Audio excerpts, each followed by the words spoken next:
بادشاہ تھا، اس کا باپ بڑا کامیاب تھا تو وہ بڑا ناکام رہا، تو بالآخر ایک دن کسی نے اس کو گرفتار کر لیا، بادشاہ ہونے کے باوجود دشمنوں کے قابو میں آ گیا۔ کس طرح؟ اس کے پاس بندوق تھی گولیوں سے بھری ہوئی، تو اسے اچانک ایک پرندہ نظر آیا تو اس نے ایک گولی نہیں ماری، اس نے ساری بندوق ہی خالی کر دی، اتنی گولیاں برسائیں۔ قریب وزیر تھا سمجھدار، اس نے روکا بھی، اس نے کہا بادشاہ سلامت آپ غلط کر رہے ہو، چپ کر، تیری جیب سے خرچ کر رہا ہوں۔ گولیاں برسائیں، وہ بندوق خالی ہو گئی، پرندہ بھی نہ مرا۔ واپس نکلے تو دشمنوں نے گھیر لیا، اسلحہ پاس کوئی نہیں تھا، گرفتار ہو گیا وزیر سمیت۔ تو کہا کہ وہ تم مجھے روک کیوں رہے تھے؟ تو اس نے کہا بادشاہ میری جرت تو نہیں، لیکن وہ جو آپ جس کو گولیاں مار رہے تھے وہ پرندہ نہیں تھا، پرندے کا سایہ تھا، آپ نے سائے پہ ہی ساری بندوق خالی کر دی، سوچا سمجھے نہیں، اتنی جلد بازی کی آپ نے کہ پرندہ بھی نہیں سایہ تھا، آپ نے گولیاں مار دی۔ اور حال یہ ہے کہ اب ہم گرفتار ہو گئے، تھوڑا اگر وقت گزارتے، توقف کرتے، تھوڑا ٹھہرتے، بڑی ساری چیزیں ٹھیک ہو جاتی۔ میرے رسول کریم صلی اللہ علیہ وسلم کی آپ کبھی چیزیں کھول کے دیکھیں، وہ عثمان بن طلحہ نے فتح مکہ کے موقع پہ کہا تھا میں آپ کو چابی نہیں دوں گا، تو حضور نے فرمایا تو نہ دے، ایک وقت آئے گا میں تجھ سے لے لوں گا۔ 10 سال گزر گئے، اللہ کے نبی تھے نا، سویرے بھی سارا کچھ ٹھیک ہو سکتا تھا، پر 10 سال بیت گئے، 10 سال کے بعد جب مکہ فتح ہوا تو پھر رسول کریم نے فرمایا پھر چابیوں کے بارے میں کیا خیال ہے؟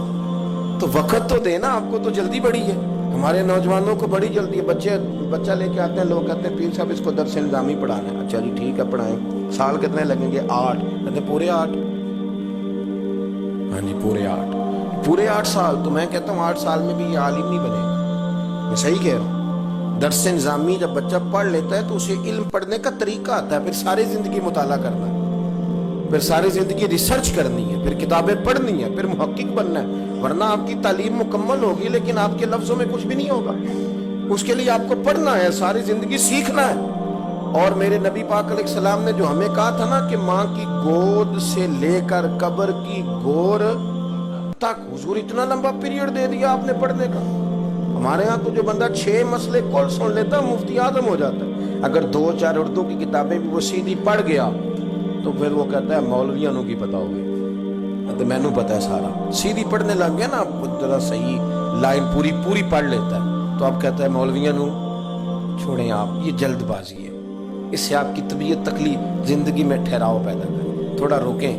اور میرے ابا جی کہا کرتے تھے پتر وٹا بھی کدھر پیار اب صحیح پارا ہو ہی جاتا ہے، لیکن اگر وہ کھڑا نہ ہو، کبھی ادھر بھاگے تو پھر تو جو ساتھ وزن ہوتا ہے وہ بھی ادھر جاتا ہے۔ جلد بازی نہیں کریں، بھاگے نہیں، کبھی بھی آپ بغیر اطمینان کے اپنی زندگی نہ گزاریں، سکون میں رہیں۔ آپ اس دین کے ماننے والے ہیں جو بڑا ہی میٹھا ہے، جو بڑا ٹھنڈا ہے، جس کے اندر راحت ہے، جس کے اندر سکون ہے، جس کے اندر خوبصورتی ہے۔ امام مالک رحمۃ اللہ تعالی علیہ بڑے خوبصورت آدمی تھے، تو دور دراز سے لوگ ان سے ملنے آتے تھے، دور دراز سے جو لوگ ملنے آتے تھے تو ایک درویش ان کی خدمت میں حاضر ہوا کرتے تھے، شیخ یحییٰ ان کا نام ہے، تو وہ فرماتے تھے کہ ہر بندہ سوال پوچھتا تھا تو میں چپ کر کے بیٹھ جاتا تھا۔ مجھے کسی نے کہا کہ آپ کیوں نہیں کوئی بات پوچھتے؟ تو میں نے کہا مجھے مزہ لینا ہے اپنے شیخ کا۔ کہا وہ کس طرح؟ کہنے لگے دیکھنا وہ خود پوچھیں گے کیسے آئے ہو، کہاں سے آئے ہو، کوئی بات تو نہیں کرنی۔ تو کہتے ہیں یہ تو مزہ تب آئے گا نا جب چپ کر کے بیٹھیں گے۔ کیا کہا تھا کسی نے؟ چپ کر سیں تے موتی مل سن، تے ذکر کریں تے جے پاگلا مانگو رولا پاویں، نہ موتی نہ ہیرے۔ تو ہم تو شور سے چیزوں کو جیتنا چاہتے ہیں، تو شور سے چیزیں جیتی جا سکتی، جتنی طلاقیں ہوتی ہیں جلد بازی کی وجہ سے۔ اگر تھوڑا اطمینان ہو جائے، تھوڑا سوچیں، تھوڑا پرکھیں، آزمائش میں نہ پڑیں۔ قتل کیوں ہوتا ہے؟ غصہ بڑا تھا، میں نے اپنے ہاتھوں سے سزا دینی تھی، میں نے یہ انتظار ہی نہیں کیا کہ رب بھی تو سزائیں دیتا ہے نا، قیامت کو بھی تو عدالت لگنی ہے نا۔ تو وہ جلد بازی، تلخی ہمارے مزاجوں کی، اس نے ہمیں بڑی ساری جگہوں پہ پریشان کیا ہے۔ اس لیے حضرت ابوبکر صدیق اپنی زبان پکڑ کے کہا کرتے تھے کہ تو نے مجھے بڑی تکلیف دی ہے، کاش تو ٹھیک ہو جائے تو میرے لیے آسانیاں ہوں۔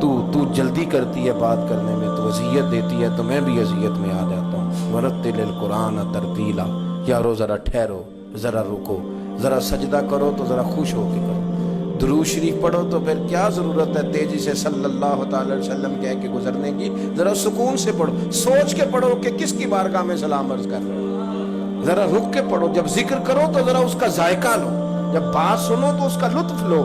جلد بازی آپ کو پریشان کرے، خراب کرے گی, چیزیں بگڑ جائیں گی. اللہ ہمیں اپنے محبوب کا صدقہ اطمینان قلبی عطا